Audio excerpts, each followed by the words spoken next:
সমস্ত সাংবাদিক বন্ধুদের স্বাগত জানাই। অনেকদিন বাদে আবার আপনাদের আমন্ত্রণ জানিয়ে আপনাদের গুরুত্বপূর্ণ বিষয় তুলে ধরার জন্য এই সাংবাদিক সম্মেলন আহ্বান করেছি। আমাদের রাজ্যে বর্তমান যে সরকার এবং শাসক দল পুরোপুরি দুর্নীতিতে নিমজ্জিত। একটা সরকারের মন্ত্রী বিধায়ক থেকে শুরু করে এই শাসক দল সর্বস্তরে দুর্নীতি রন্ধ্রে রন্ধ্রে যেভাবে মাথাচাড়া দিয়েছে এবং সংঘবদ্ধ রূপ দিয়েছে, এই বিষয়গুলি বিভিন্ন সময়ে দলের তরফ থেকে এবং আমাদের বিধানসভায় আমাদের দলের বিধায়করা তুলে ধরে রাজ্যের যারা সরকার পরিচালনায় আছেন, বিশেষ করে রাজ্যের মাননীয় মুখ্যমন্ত্রী এর একটা বিহিত আমরা আশা করেছিলাম উনি পদক্ষেপ নেবেন, কিন্তু দেখা গেল রাজ্যের মুখ্যমন্ত্রীর দপ্তর, রাজস্ব দপ্তর, স্বাস্থ্য দপ্তর,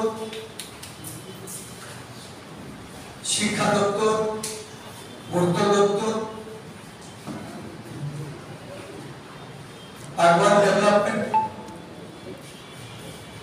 সহ বিভিন্ন দপ্তরে বিভিন্ন সময়ে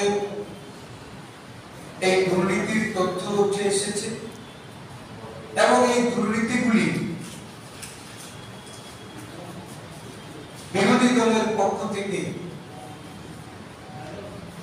বিধানসভায়, এবারের বিধানসভায় যখন আলোচিত হয়, দেখা গেছে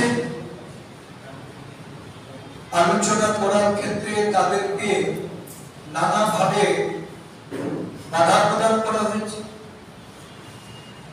আলোচ্যসূচি সংক্ষিপ্ত করে দেওয়া হয়েছে। বিশেষ করে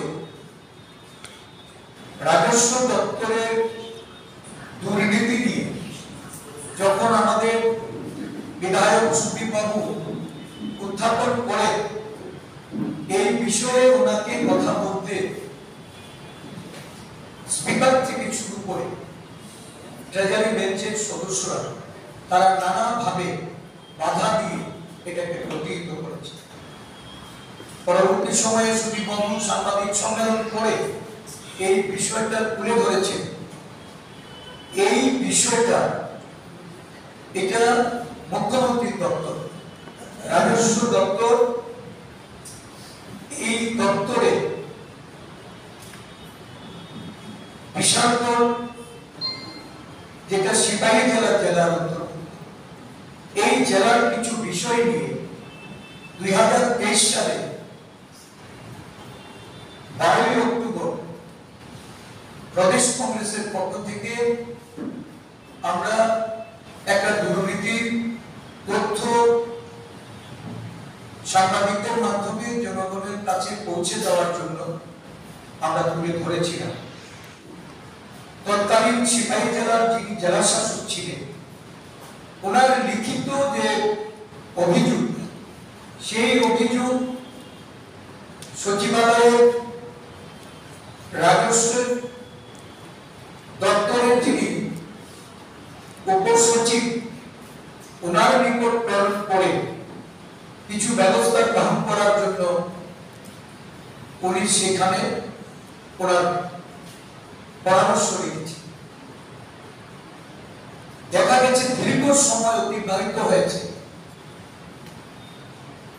এই সিপাহী জেলার ঘটনাটা এটা ছিল একটা জমি কেলেঙ্কারি, জমি হস্তান্তরে এবং নাম পরিবর্তন করে একের জমি অন্যের নামে সেটাকে বন্টন করা, একটা বড় ধরনের সেখানে দুর্নীতি, এবং এই দুর্নীতির বিভিন্ন উদাহরণস্বরূপ কতগুলি সুনির্দিষ্ট কতগুলি অভিযোগ তুলে দিয়ে তার বিহিতের জন্য জেলা শাসক, যিনি এই জমির বিনিময় মূল্য 500 থেকে 600 কোটি টাকা শুধু একটা জেলার ক্ষেত্রে উনি নির্ধারণ করে এই অভিযোগটি উনি রাজস্ব মন্ত্রকে পাঠিয়েছিলেন এবং সেখানে খতিয়ান নাম্বার উল্লেখ করে এটা তৎকালীন জেলা শাসক বিশাল কুমার উনি এফআইআর দায়ের করে কিছু আধিকারিকদের বিরুদ্ধে ব্যবস্থা গ্রহণের জন্য উনি চালিয়েছিলেন। মুখ্যমন্ত্রীর দপ্তর, রাজস্ব দপ্তর, মুখ্যমন্ত্রীর দপ্তর কোনো পদক্ষেপ গ্রহণ করেনি। শুধু তাই নয়, এই ধরনের ঘটনা সাবরুম মহকুমা আমাদের সদর এই জেলা, আমাদের রাজ্যের সবকটি জেলায় মাননীয় বিধায়ক বিধানসভায় বলার চেষ্টা করেছেন এটা ন্যূনতম 10,000 কোটি টাকার একটা দুর্নীতি এখানে ঘটেছে।